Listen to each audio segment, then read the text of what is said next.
Welcome to this episode of the Comedy Defect podcast. My name is Winter, I'm a comedian, and this is my show. Those that are new to the show, welcome. Those that are old to the show, thanks for coming back again, guys. This is a winter episode, and the fact that it's not a pun, we're in midwinter, deep midwinter. And this is episode 104 with an excellent Midlands comedian. He's been touring his show, Literally the Joke, for a while now, and he's a brilliant comedian. He's on Twitter as Craig Ito. It is, of course, Craig Deeley. He opened up the show in Hemel Hempstead in a gig I run called the Fisheries Wharf Cafe, and he was so likeable, so warm, high energy. He just set the night up for everybody. It was just such an easy gig to play after that because they trusted the night, and of course I MC it too. But he is an absolutely excellent comedian, so you go and check him out. If you ever see him on a bill, you will not be disappointed. And now you can follow him, as I say, on Twitter. He's there as Craig Ito. He has his own YouTube channel. And I'm not going to talk anymore because we talk about all that he's about in this episode. But if you like this podcast and you want to follow us, we're on Twitter. We're on Instagram. We have our own Patreon. If you go to Patreon, type in The Comedy Defect Podcast. You can donate as little or as much as you feel this podcast is worth. But if you can't donate, that's okay. Just tell your friends about your favorite episode because it tells people where we are and what we're up to. I'm on Instagram myself as @WinterDominus. I have my own YouTube channel, and the Comedy Defect has its own page and YouTube channel as well. If you want to go and find those places, go like them, share them, do what you need to. And that's it for the plug for all that stuff. But this is an excellent episode with a wonderful comedian that he is. It is Craig Deeley. Enjoy.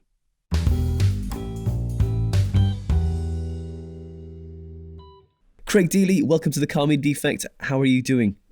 I'm all right. I've just come back from doing a big shop, which is like a highlight at the moment. And like, where was what shop are you just generally haunt? Well, there's a massive Tesco near where I live, and it's quite empty at the moment. So Nice. I had a little browse around there. Yeah, that's the life now, isn't it? Really, you just become like an old person doddering around. Just need one of those little wheelie carrier bag things now. I'm living my best life at the moment. And are you? What have you managed to do to kind of like ease the mental breakdown? Have you managed to like? I've talked to a few people. Some people started cooking. I personally organise. What do you do? At the beginning, I did baking. All right. I jumped on the baking bandwagon, the big Nice. flour lorry. I jumped on that. Yeah. But I don't really eat sweet things, so I was baking biscuits and scones and things like that for my partner and family and just giving them away basically. Nice. I mean, they were amazing, but I didn't really eat them. And then I started doing little videos, and then I started doing a podcast. And also I'd started doing a bit of online part-time teaching as well during the day. Oh, okay. What were you teaching? I teach languages. Right. French and German. Oh, cool. I need some cash coming in. So. Yeah, for sure, man. And like, to fund my Tesco habit. Yes, it's true. Yeah, that's it. I mean, it's weird, isn't it? Food and drink is very, very addictive. It's so hard to break the cycle. I know. Like with the French and German. So you've travelled. Have you travelled doing French and German gigs as well? I have done a gig in French. 2 years ago. Wow. Maybe 3 years ago. I don't know. Time has lost all meaning now. Yeah. But a while ago, let's say that. Talking to my good friend Celia AB. Have you heard of her? She's a French stand-up. She lives in Birmingham. She's from Paris. And we were just chatting, and she was doing one in London. It's run by a lady called Ariel Souma. And she used to run a once-a-month French language stand-up comedy night. Yeah. And she said, contact her and she might be able to get you on. So Great. I did, and she got me on. And it was just like a 10-minute sort of tryout spot, really. Nice. But I absolutely loved it. I was really scared because I speak French fluently, but I'd never done stand-up in French, obviously. Wow. So it was a matter of going through my jokes, seeing what could be translated, what would work in French, and then the stuff that wasn't, making it work. Yeah. And I absolutely loved it. Great. And then challenge. Unfortunately, that night didn't carry on for various reasons, including lockdown, obviously. But and Brexit. Yeah, I've done that. So I'd like to Brexit as well. So I'd like to do more of that. Wow. That's like, so, okay, for example, I mean, I had a French girlfriend for a while, and I found that when she'd tell me a joke, I was like, okay, I love Galad Amelie, is it? But he's very physical comedian. But like what is the major difference, would you say, then I know this is like, it's a huge subject, but what is the main thing that you can like say, right, French humor's like this, English humor's like this? It's very, from what I've seen, it's very story based. It's very physical. There's a lot of voices. There's a lot of, they incorporate a lot of characters into their stand up. Lots of, it's quite almost like, I don't want to say slapstick, but there's a lot of physical activity involved. I mean, I've seen some French stand-ups doing like puns and one-liners. I mean, I've tried to do that, but it's really hard unless you're a native speaker. I think it's really hard. But I would say it's more story-based and more facts rather than punchlines. It's like, this happened and here's a funny thing that happened, rather than, this man went to the doctors and said blah blah blah. Here's a punchline. It's more like stories. This happened and this is the funny thing that happened because of it. Great. I love French stand-up. My favourite, I can't remember her name now, but she's a female comic. She's called Florence Fiori, I think she's called. Right. But she's great. There's clips on her on YouTube of her. Okay. Was it like, I was introduced to Galad and I was like, oh my God, that's amazing. And I heard some stuff then later on that he'd tea-leafed a few bits from various other people along the way. But, hey, that happens along, I guess, sometimes. But, you know if it's true or not, but hey, that's it. But so have you done any German gigs? I haven't, no. That's something I would also like to do. My French is better than my German. Right. Because I've used it more, and I had a French partner for about 6 years, so we used to speak pretty much 50-50 French and English, so my French was just better because I used it more. Yeah. German stand-up is also very, very slapsticky. Yeah.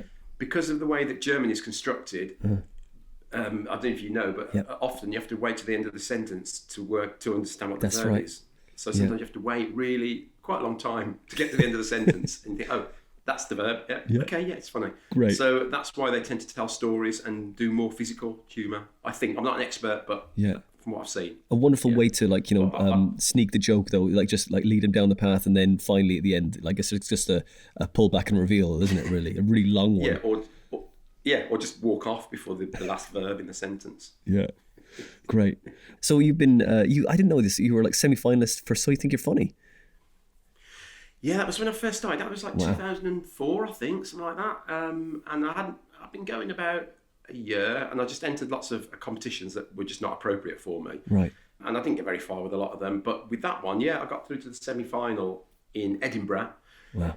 And my heat was won by Zoe Lyons. Oh. I don't know if you've heard of her, but she's on telly. So, where's she now? Yeah. She's done all right out of it, I suppose. Yeah. But no, she's great. So she's amazing. And I knew on that night that she nailed it. It was brilliant. I'm not making excuses, but there were a lot of Edinburgh audiences often are made up a lot of people who are there just for the festival, not because they particularly like comedy or they don't often speak English as a first language. And a lot of my jokes at that time were based on a lot of, sort of pun-ish puns, which some of them just didn't quite work. But Zoe was the better comedian on the night. She was amazing. Yeah, and, so that was one of my highlights. That's still great though, because I'd only just started out. And brilliant. I can't remember what the venue was, but it was Edinburgh. First time at the Edinburgh Festival, and it was amazing. 7 semi-finalists though, and like we just starting out, amazing, brilliant. What a boost, shot in the arm, It was, it was. When was your first gig then? So my first actual gig was probably about 6 months before that I entered that competition. I did a comedy course in Birmingham, which was run by and taught by 2 comedians, James Cook, who is really good local Birmingham comedian, and Janice Connolly, who is Mrs. Barbara Nice. Oh, yes, brilliant. She's incredible. She's an incredible comedian. She's a comedy legend. So they taught this course, and I saw it advertised, and I'd always sort of written stuff, and I'd done acting, I performed, and I used to have my own sort of radio show when I was at university, and I used to write stuff for that, and I'd never considered doing stand-up before, really. I thought, I'll go along and see what happens, see what it's like, what do they teach you? And I just loved it. And the end of the course, after weeks, we had to do a public stand-up gig for the in the theatre of the Arts Centre where it was. Yeah. And I thought, well, if it goes well, I'll start booking myself some open spots. Right. And it did. It went really, really well. And I just started travelling all over the place, doing 5 minutes here and there, travelling 3 hours up the motorway to do 5 minutes. Yeah, so it was probably 2004, I think, something like that. Do you remember the date of your first? That was my first gig. Do you remember the exact date? You remember your birthday of comedy? I can't remember the actual date, but I found my old diary upstairs, my comedy diary, and it's in there, along with some feedback I printed out from James, who organised the course. He emailed me feedback, which was lovely. Oh, that's nice, man. It's nice to have these little artifacts, isn't it, to kind of like look at back in like little drawers. Oh, look at this. Oh, I love that. And when you look back at your notes as well, because I keep some of my old notes, I think, that was quite funny. Why did I get rid of that? But then you have to get rid of jokes as the years. That's true. That's true. Your style changes and tastes change. So yeah. Very true. So I don't do racist gags anymore. So because it's out of favour now. So. That's fine, man. Yeah, you don't do the Jim Davidson circuit anymore. That's good. So with your radio show, what was your radio show called? It was just called the Tea Time Show, Craig Deeley's Tea Time Show, I think, and it was like 6 till 7 on a Monday evening, and it was broadcast to the halls of residence, and it must have had twos of listeners, tuning in. But it was just great because I got to play all my own music, and then I just started writing little sketches and getting me, and it was mainly me performing them. But also I'd do like a top tips, sort of based on Viz really, top tips section, and a agony aunt section, and just stupid adverts as well, fake adverts, and things like that. Great, just letting your like creative flow just kind of come out into like your whole show. So I'll put this in as well to see if that works. That's brilliant, man. Exactly. So, do you remember like your the first joke you ever wrote? I mean, because you were doing it already there, it's gonna be hard to pin down. But if you could remember that one. No, is the answer. Because I don't know. I always.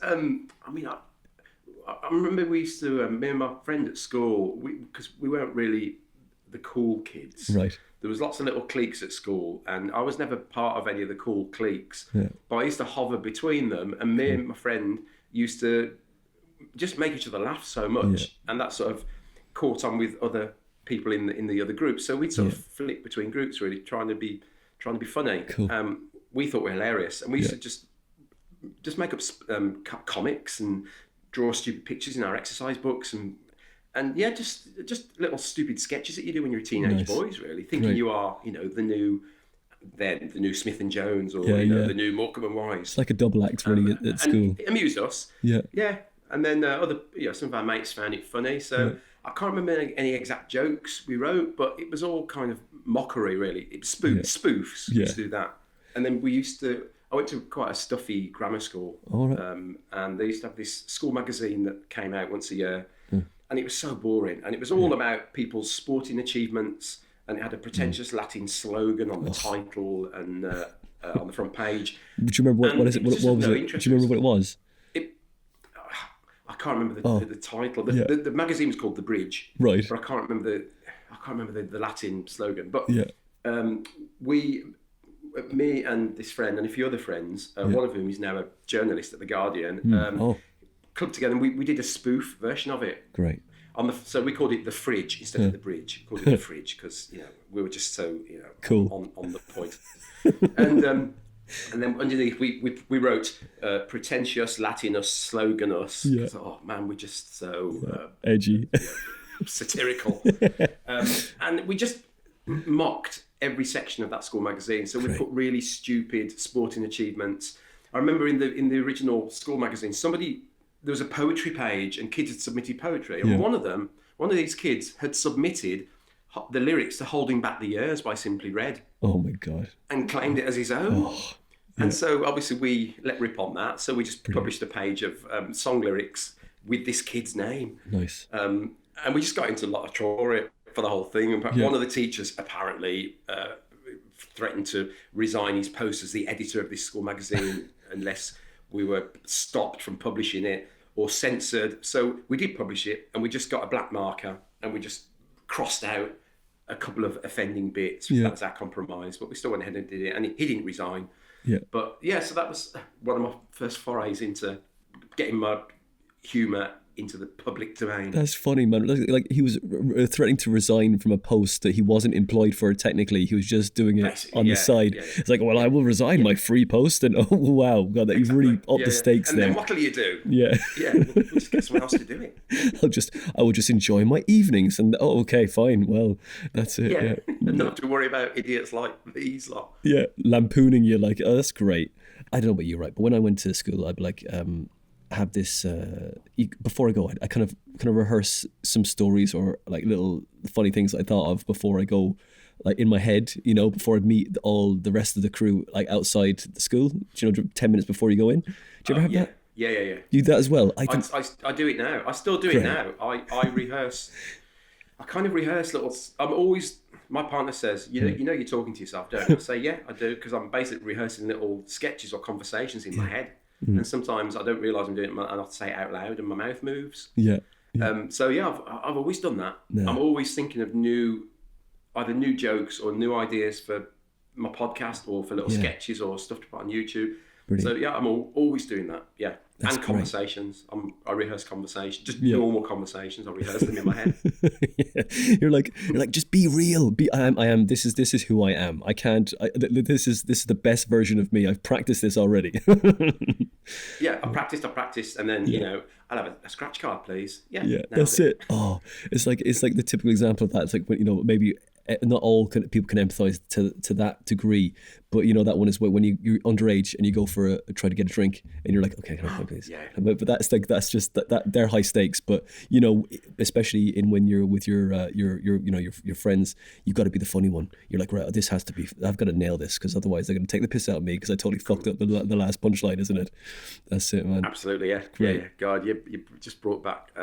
We used to go when we were like 15. This group of us used to go and drink in Birmingham city centre, and there was two of us were the oldest looking ones in the group, so we were the ones that had to go to the bar and order the drinks. And obviously when you're 15, we drank cider because it was sweet and tasted like apple juice, so we'd be like, pint of cider please. So we'd be like dry or sweet, bottle, draft, and we just go, the ordinary.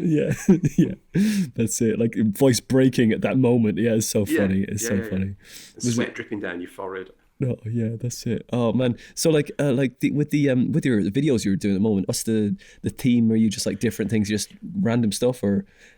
That was my original plan. Over the year, I have a YouTube channel, and I've had it for years and years, and I've put very little on there. I put some stuff that me and my friend Rachel Sandbrooks, another stand-up, did when after we came back from Edinburgh about 8 years ago, something like that.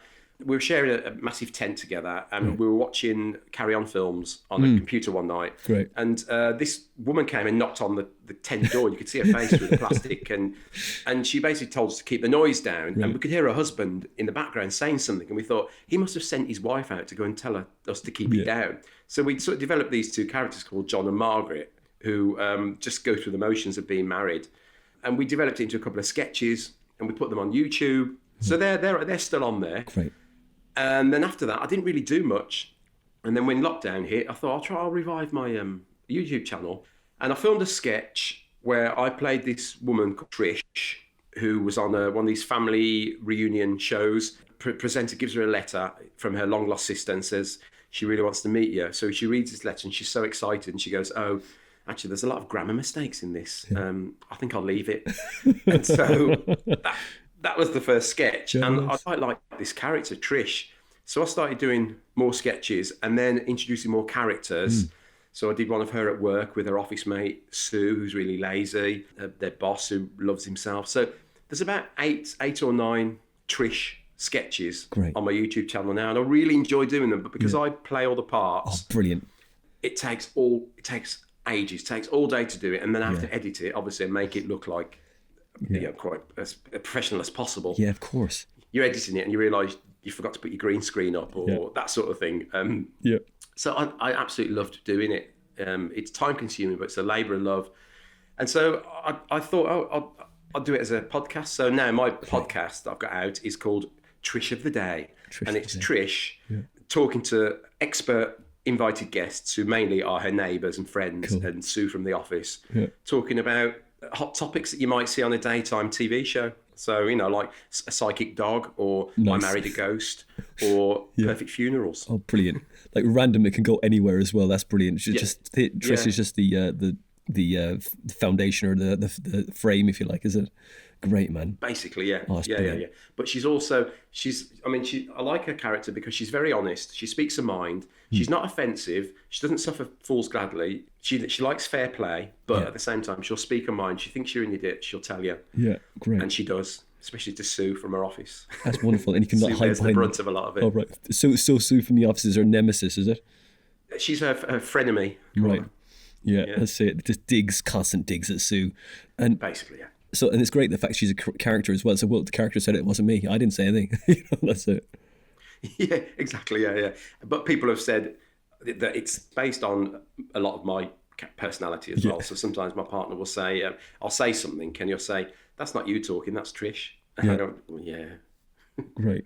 So I saw like a great quote here from BBC. He possesses that rarity in British stand-up, natural charm. BBC.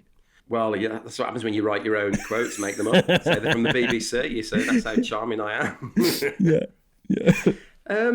That's nice to hear. It's nice to hear. I do my best. I mean, I think I try and be myself, but I think certainly with me, you never truly yourself when you're doing stand-up, even though you are yourself. It's kind of a slightly parallel version of your own character. So I'm a bit more. I don't know what the word is. I'm more relaxed than I normally am, I think, on stage. I'm a bit more open. I'm a bit more Brummie. I'm a bit more, I don't know. I talk about being gay, but I'm a bit more camp than I would be in real life. I'm not saying I sort of mince about the stage, but I would say I'm a bit more camp to a certain degree. So you're a slightly parallel version of your normal personality. As far as I'm concerned, I am, definitely. And I think a lot of people are. Slightly exaggerated version, of course. It's like, when you go, like, it's even myself, it's like when I go up and do a gig, my Irish accent comes out even more. And and then also you just like a slight exaggeration so they know where you are, who you are. That's it. It's quickly, isn't it? You're trying to get like, okay. It's honest as well, isn't it? I think you should be honest with the audience so they know immediately what they're getting. So if I play up to my Brummie accent, which is quite strong. When I get back with my family and old friends, it comes straight back. Yeah. But the audience knows, that you're being honest, and you kind of play up to it, and you know how to be funnier in your natural accent than you would in another accent, I think, as well. So that helps. The physicality comes from it as well, isn't it? It's like, the whole lot. So Definitely. you've done acting before as a child, was it, or? It was, no, I did it. I mean, I did bits and bobs when I was little, school assemblies and stuff like that, which obviously I was a triumph in. Yeah. But I started doing it at a theatre in Birmingham called the Crescent Theatre, which is a fantastic amateur theatre with professional facilities and professional standard shows. So I started doing stuff there. So my first thing I did, it's a Christmas show called the Wassail, which is a mixture of, it's a choir, but they do sketches and readings. All sorts of different Christmas songs. Yeah. So I got involved in that, and then I ended up directing it and writing some stuff for it as well. And then through the Crescent, I did acting. I did some amazing shows like Sweeney Todd. Oh yeah. Who did you play? And I played the Beadle, the policeman, Beadle Bamford, which is just an amazing show to be involved in. Great. And then I would say probably my favourite thing was we did a show called Cleo Camping Emmanuel and Dick, which was based on an imagined semi-fictitious relationship between Kenneth Williams, Sid James and Barbara Windsor over the making of certain Carry On films. Because I've always been obsessed with Carry On films.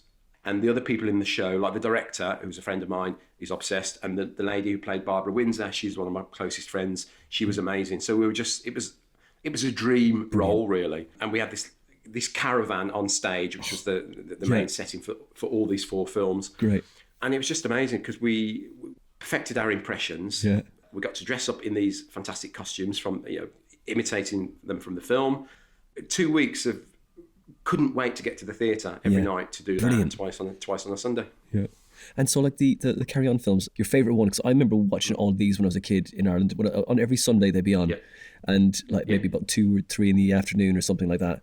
And like I saw all of them. Like there was the one that sticks with me the most is the Carry On Camping is the one that was the theme films that was always on.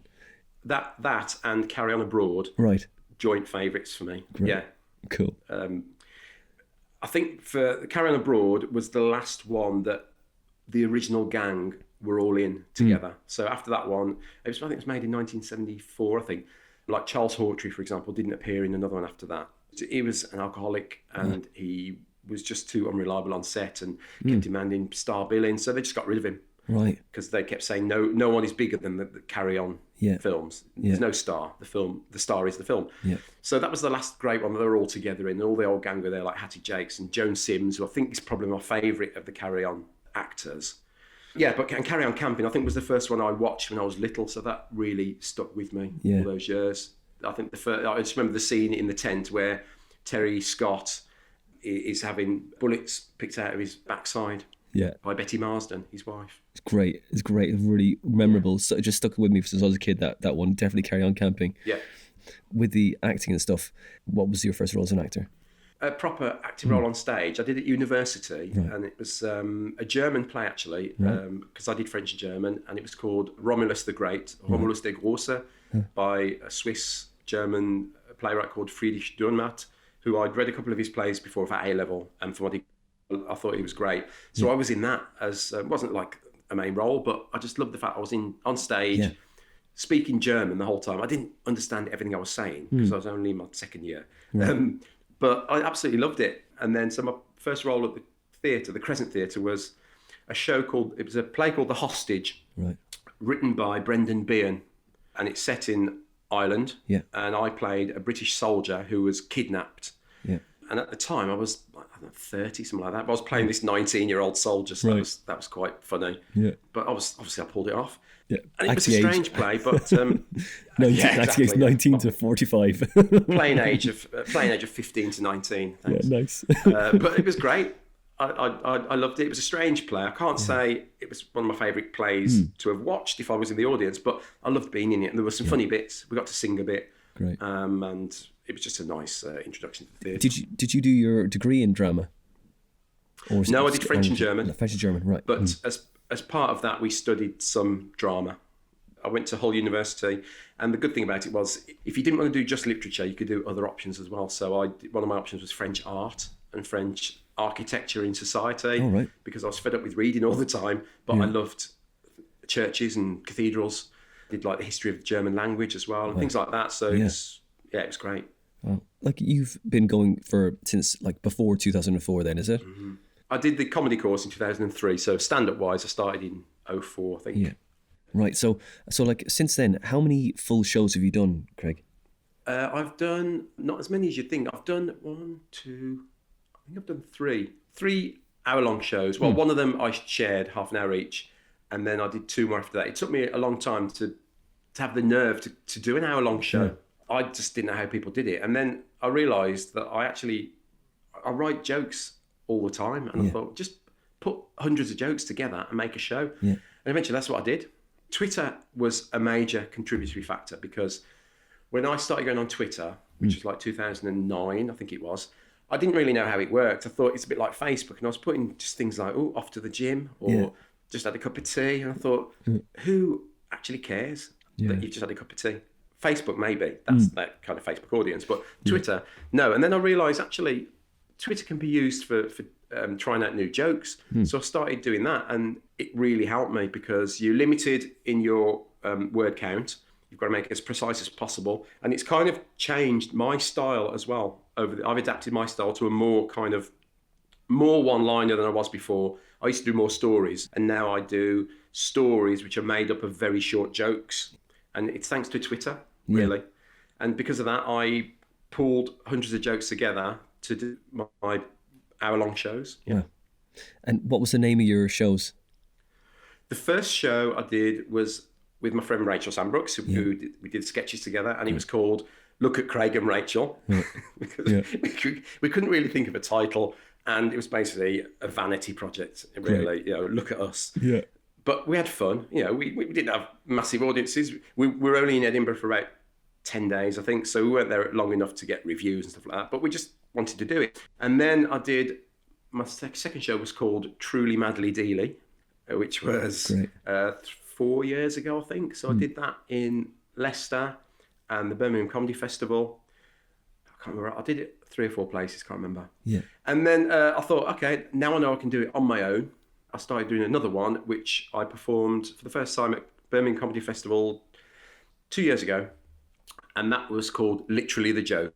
Yeah. And it's basically about my experiences on Facebook mainly, but also Twitter. When you tell a joke and someone replies to you explaining the joke, and you think, I know, I wrote the joke. I know it's a joke. Yeah. I promise I get it because I wrote it. So it's that kind of, it's talking about people that reply with things like that. Yeah. It's not that they don't get the joke. It's like they reply not realising that you know it's a joke. Yeah. So it's a mix of me doing stand-up and then a few sort of screenshots of replies, genuine replies that I got for jokes. Nice. So or random ones. Yeah, random ones who, it's not that they don't get the joke, they don't realise it is a joke. That's great. You've got a lot to bounce off as well. You've got like, guys, look, you've deconstructing the joke. Like this joke, I've just told this joke, but this is what happened to some people. Some people in this room have probably about to get on Twitter right now and say this. That is great. That's it. Exactly. Yeah. Do not do this. Yeah. Do not do this. Ruins everything.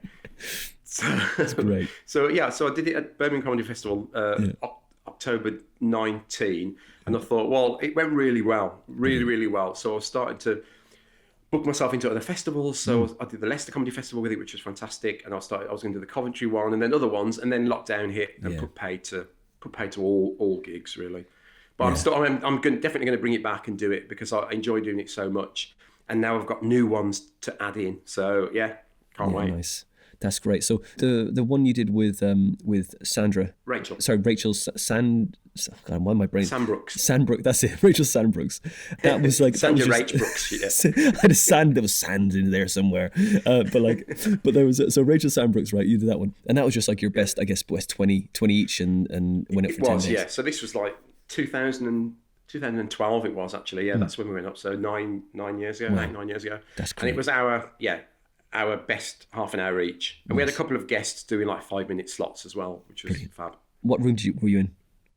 It was at Ciao Roma, which was a basement of a really nice good Italian restaurant. Great room, really good room. Yeah. And great gelato as well upstairs, right? And pizza and the whole lot. It was, yeah. Great. Very good. So like you had that, what time was your show? It was 7 o'clock, 7 till 8, which was a good time. So we got quite nice audiences.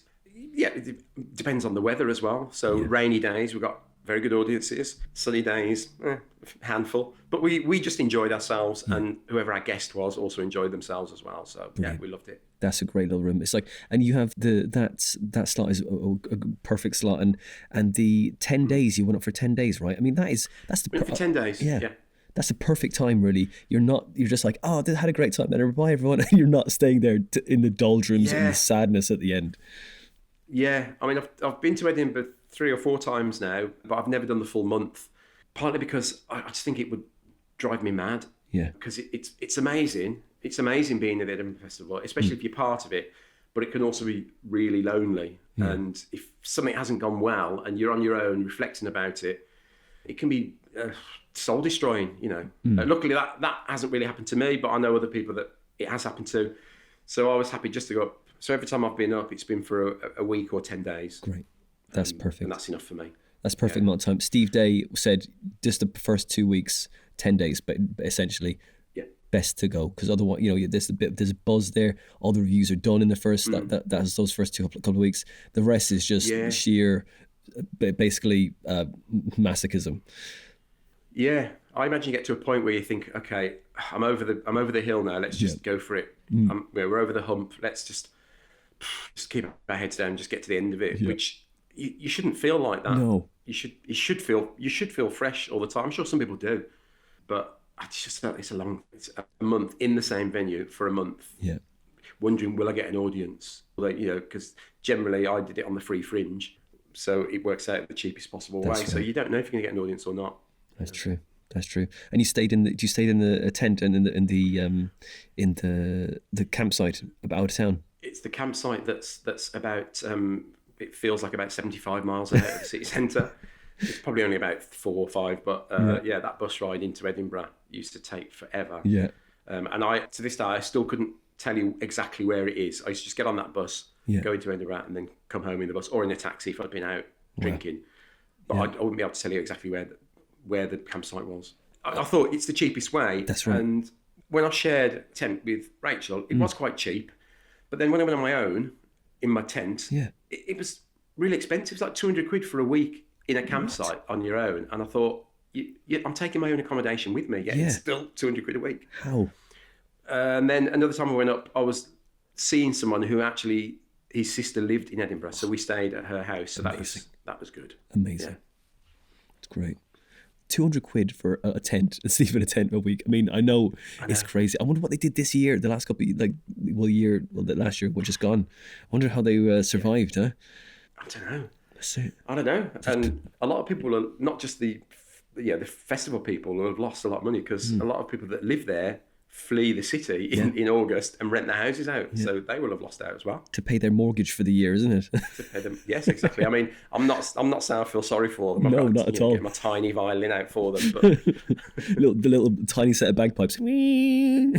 That's it. Oh man! Oh well, never mind. They can suffer that for 1 month at least. The names of the so that was it the Truly Madly Deeley?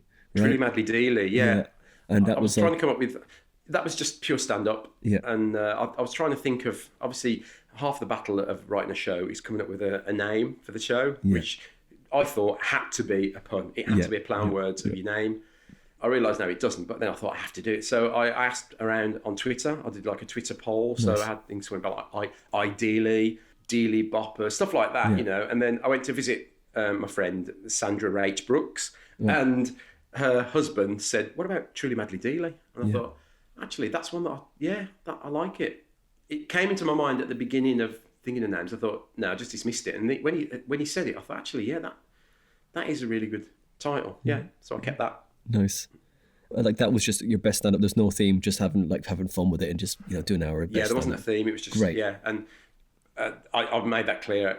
Right at the beginning of the show, I said there's no theme. It's just me telling jokes. Sorry, was it the same venue? So I did that in Edinburgh. I did it in Birmingham, and I did it at Leicester. Yeah. And I can't remember the name of the really nice bar venue in Leicester. Cookie? Next to, it's like a cocktail bar. Oh, Manhattan. Great room down there. It's brilliant. So I did that. I did my show there. I also did it in Birmingham at a venue called Cherry Reds, which was fantastic because it was packed out. Excellent.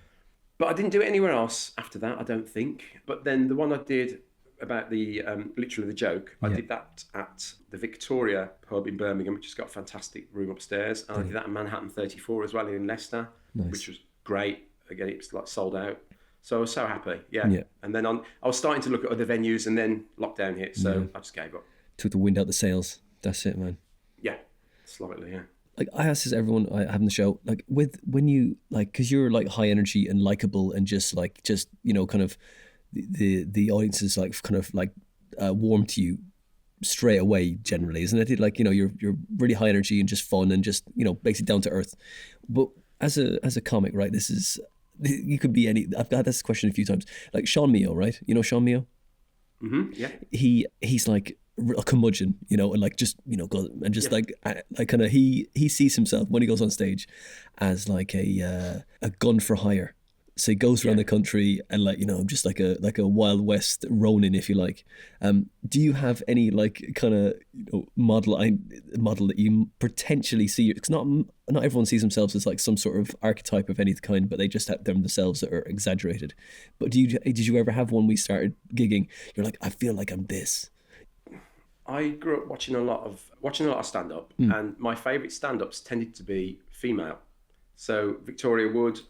Obviously French and Saunders, Joe Brand, Joan Rivers, and I just thought there was a particular way that they would tell jokes that a lot of the male comedians just couldn't do. Yeah, they just couldn't get away with it. So it was like turns of phrase, and not the subject matter, but the turns of phrase and the way they did things. It was more. I felt it was more intelligent, I suppose, but that was me. As a kid, I thought it really sort of spoke to me. So I suppose when I've written stuff, I've had those female voices in my head, and I suppose also as a gay man, my perspective's different to a straight male comedian, and I suppose my influence would be more of a female. I would have more of a female influence, I think. So I don't particularly have a model, but I suppose my biggest influences were people like Victoria Wood. Yeah. Jo Brand, I saw her at university. When I was at university, she did a live gig at Student Union, and she just blew me away. I thought she was amazing. I'd never seen anything like it. And Julian Clary as well. When I first saw him on Saturday Night Live as his character, Joan Collins Fan Club, that was his act, with Fanny the Wonder Dog. I couldn't believe what I was seeing. And I thought, this is what I want to see on TV. Great. Because it was just so out of the ordinary. It wasn't just, getting up telling jokes. It was observations with a punchline, usually, but also just the observations and the way that he'd say things just really tickled me. Nice. Can you condense that into what you would like see yourself as then? If you could. I suppose. Do you mean like what my style is? Yeah, if you could. I mean, that's a hard question. Well, I suppose No, I know what you mean. Yeah, it's hard because my style has changed. As I think I said earlier, I used to tell more stories, and then it's developed now. It's more one-liners within stories. So I would say it's anecdotal, observational, quick-fire, observational anecdotes. Yeah. There. Great. Great. I know it's hard. It's hard for anyone to go, well, actually, I'm like this, without disappearing up your arse completely, isn't it? Because when I say one-liners, I think, when I think of one-liner, I think of people like Gary Delaney and Stuart Francis. Yeah. And there's no way I'm like them, but they are one-liner comedians. And when I think of storytelling, I'm not a great storyteller, like proper narrative stories, naturally. So I'm not like that, but my set contains stories made up of small quick jokes. Yeah. So it is hard to define yourself, really. And people, I don't like sort of looking at myself in too much detail. A lot of people don't like to sort of, study themselves to that extent. But I suppose that's what it would be. Yeah. It is hard, isn't it? Quick. So when a promoter goes, so what's your style? Oh, God damn it. Oh, I've got to write this email now. Like, I know. It's when they say, when you get booked for a gig and they say, can you write us a little bio about yourself? I think, no, I can't. That's it. So it ends up just being like 3 quotes. That's it. Yeah, here's what Craig Deeley's a stand-up. Here's some quotes. There you go. Here's a video. You decide. Okay. Well, okay, right. You're incredibly likable on stage, and you're high energy. So it kind of can get you out of a lot of situations, right?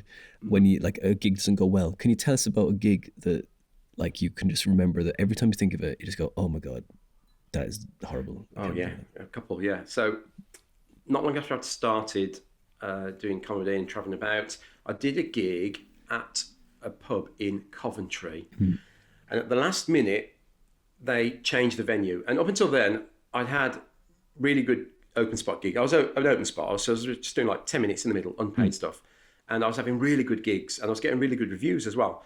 And then I did this gig in Coventry, and it's no disrespect to Coventry, they changed the gig at the last minute, changed the venue, to a smaller pub, and so the audience, it was a sellout gig, but the audience couldn't fit into the new pub. So some of them were in the pub and some of them were in the beer garden. And so the acts were having to walk in the pub and into the beer garden, back into the pub. Yeah. And it just threw me. And I don't know what it was, whether it affected my energy or what. I just wasn't very funny. I know I wasn't. And the audience were polite. And I just thought, okay, I'll just get through this. Yeah. And then I saw a review of the night on BBC Warwickshire, I think, on the website. It said Craig Deeley was the middle act.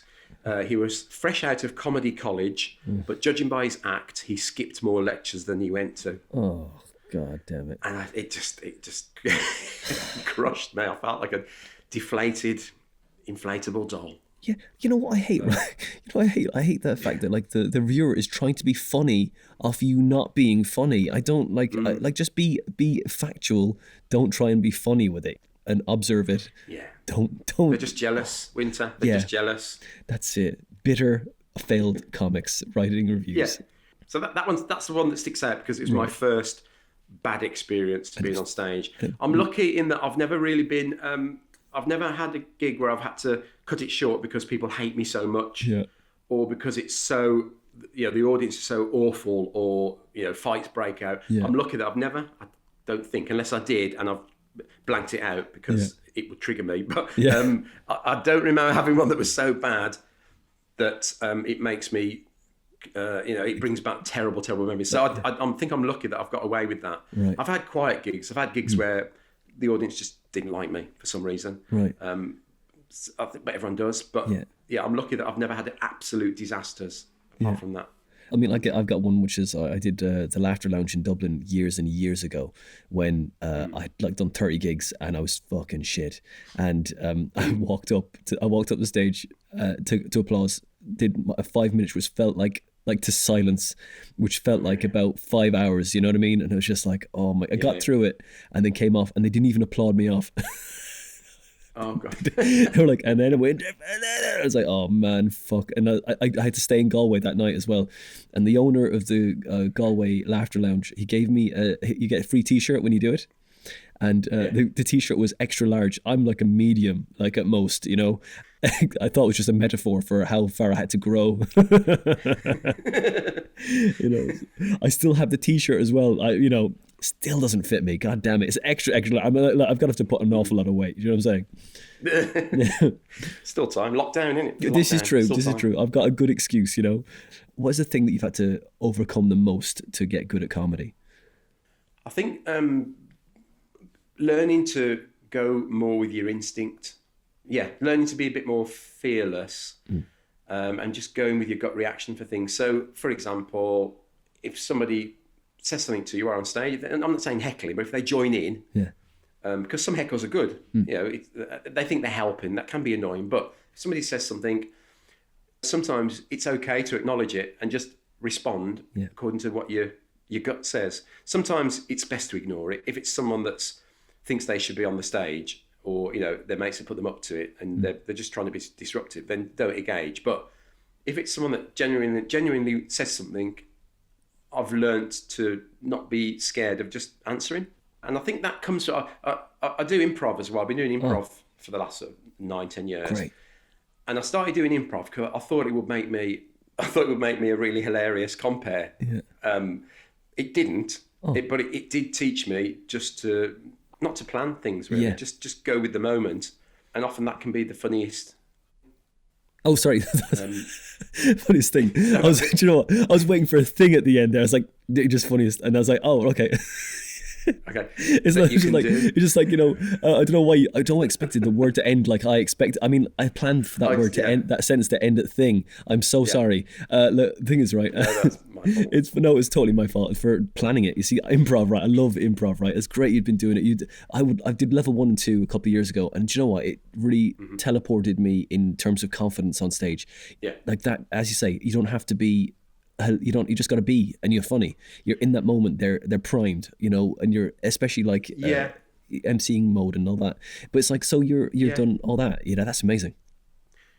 Yeah, and I think one thing that you learn if you're a stand-up and you do improv and you do it properly, one thing you learn is don't try and make gags all the time. That's what I did. I started just trying to make gags, and it's because it blocks what's going on stage. So somebody might say something to you, I've got a gun, and you make a joke, it's not a gun, blah, blah, blah. Yeah. That's such a block. Where can they go after that? You're just trying to get a cheap laugh, and then you've spoilt it now. So that's it.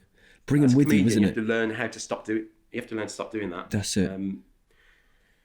And sometimes it's funny just to go on just go with the moment, just go with the flow. Yeah.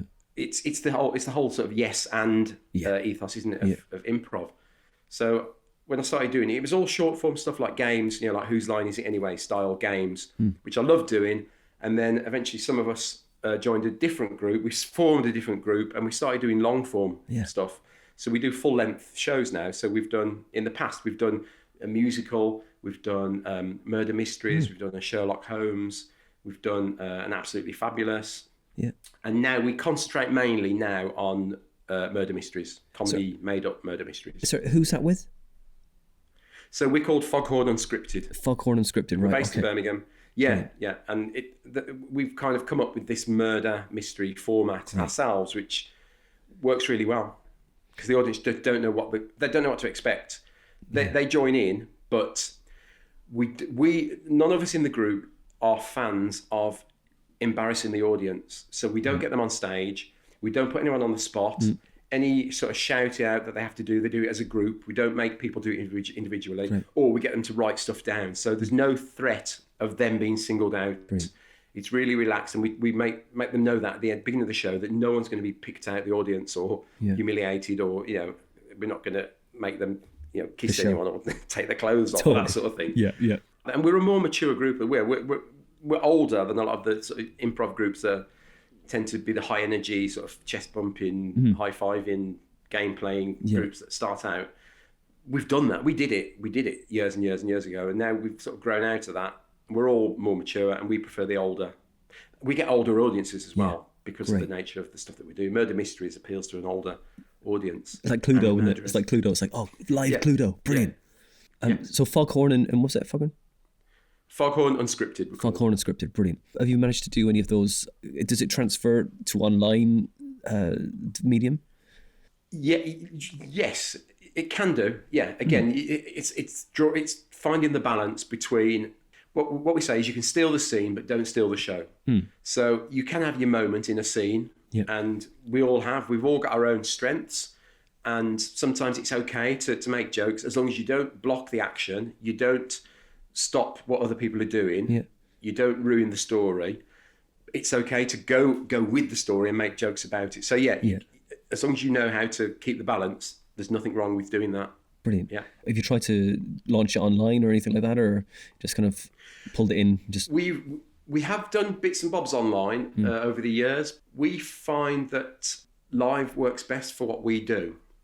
We were in the process of trying a new sort of radio improv format that we did a bit of practice on, and we really enjoyed it, and we thought it definitely had legs. And then again, because of lockdown, we weren't allowed to go to each other's houses. So that's on hold. Right. But that's something we really want to get back into, because I don't think anyone's doing anything like it at the moment. I've never heard anything like it in a audio format. So we're really excited about getting back and doing that. That's it. Like, I mean, I've seen a lot of game shows that happen at the moment, and it's really fun to just take part in them. But there needs to be something that hooks the audience to bring them back, because it's great to have all these comics and performers involved in this, but once they've done it, they won't watch it again. So it's like you're just playing to yourselves, aren't you?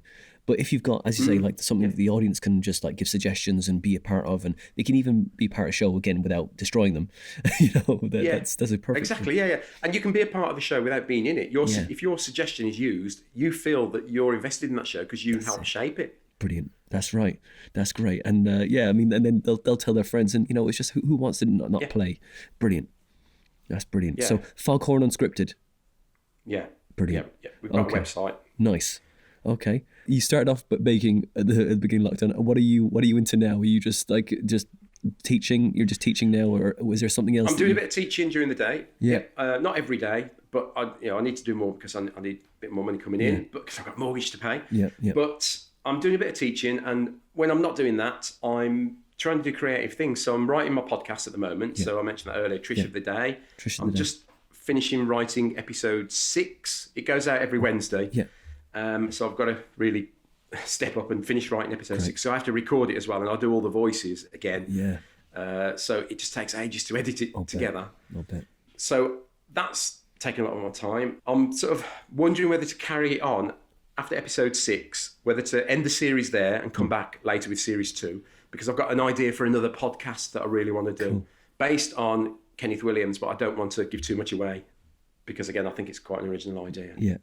Okay, cool. No worries. Have you been writing any sitcoms as well? And have you written a sitcom or anything like that or on spec? I mean, it's something I've thought about doing, and I've got together with a couple of friends, Karen Bailey, who's a stand-up comedian, and Claire Wetton, who's a comedy writer. She works on Horrible Histories. Yeah. We've met a couple of times over the years to try and do stuff. We've never seen it through, though, for various reasons. Either we've had other commitments. Yeah, of course. But again, we've got something there that we can work on if we all have time to get together and do it. Okay, cool. Yeah, it's hard. I think lockdown 1 for me, I was like, right, okay, I'm going to write a sitcom. I found a writing partner. So right, we'll do it. We did it over WhatsApp. Got it together, and managed to bang it out. And I was like, okay, right, I need a break now. And lockdown number 2 happened. I was like, okay, well, I didn't need that much of a break. Oh man. So I think it's hard to work with other people as well. I think. Yeah. Some people do it really easily, and I'm really good friends with Karen and Claire, but sometimes it's hard to find the gel, the meeting point. In your ideas. Yeah. They're both amazing writers and comedians in their own right. and we really want to do something together, but it's finding the finding the fit, common ground, I guess, isn't it? We can all build on. Yeah.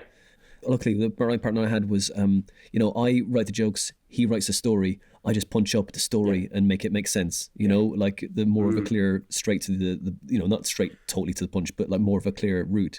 Otherwise, he's so surreal. This guy, it's great. So like you'll be, hopefully when everything thaws, you're gonna be taking around Craig Deeley's show, literally the joke. Yeah. I would love to do that. Yeah. Great. Yeah, I would. I'm once I know things are going to start easing, I'm going to start looking at venues and try and take my show on the road and just get back to just gigging generally. Yeah. I mean, before lockdown hit, I'd been doing I was doing tour support for Paul Sinha. Oh, nice. Which was amazing. It was fantastic shows. Yeah. There were also sellout shows, and then I was being booked for more, and then lockdown hit last March, and they all just came to an end. Well, I'm sure they'll pop up again when it thaws, man. I mean, look, that sounds like. Yeah, I mean, if is that for you in your own personal development? Do you think that's like you're a high? That's the highest high. Yeah, that's absolutely. Brilliant, man. Yeah, that's absolutely. brilliant. Yeah, definitely. Yeah. It really felt like a step up to the next level. It was fantastic because he's an amazing. His show was amazing. Yeah. He's a lovely guy, and we just gigged together about the year before last. Now we gigged together. I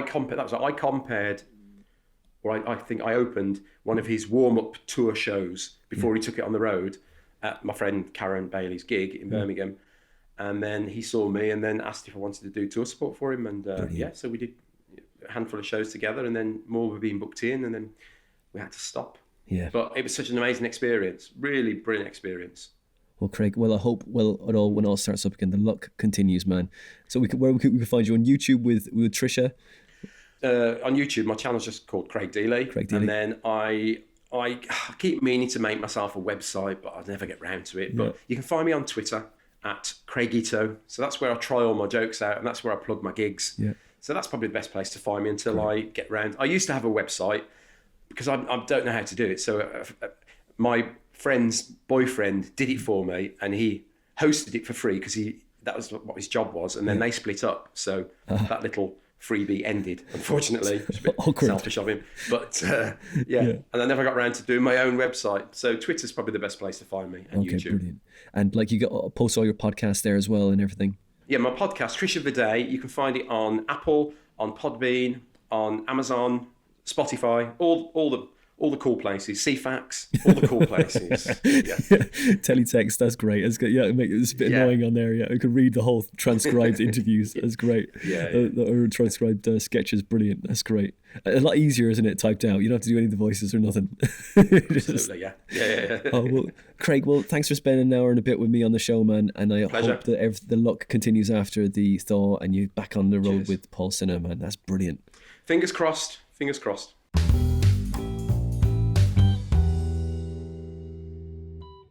And that was episode 104 with Craig Deeley. Craig's on Twitter at Craig Ito. He also has his own YouTube channel, his own podcast called Trish of the Day, and he's also migrated that podcast character, Trish, to YouTube, where he does sketches. And he does all the characters himself. I subscribe to that. I think season 2 is coming out very soon.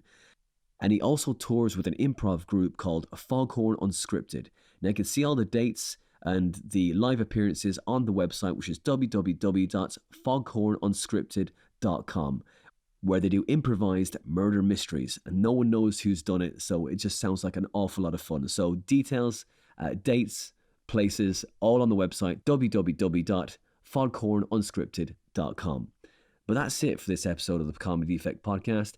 If you like this podcast and you want to donate, you can. Go to Patreon, type in The Comedy Defect Podcast, and donate as much as you feel this podcast is worth. And if you can't donate, that's okay. Everyone's strapped at the moment. Just tell your friends about your favourite episode, because it tells people where we are and what we're up to. You can follow me on Twitter, @WinterDominus. You can follow this podcast. We're on Facebook. Go like the page. Go join the group. But that's all I'm going to say for this episode. We'll see you in December for episode 105 with the excellent Damien Kingsley. Until then, get your presents wrapped. Get ready for Christmas. Wrap up warm. Get loads of night nurse, day nurse in. We'll see you at the end of December.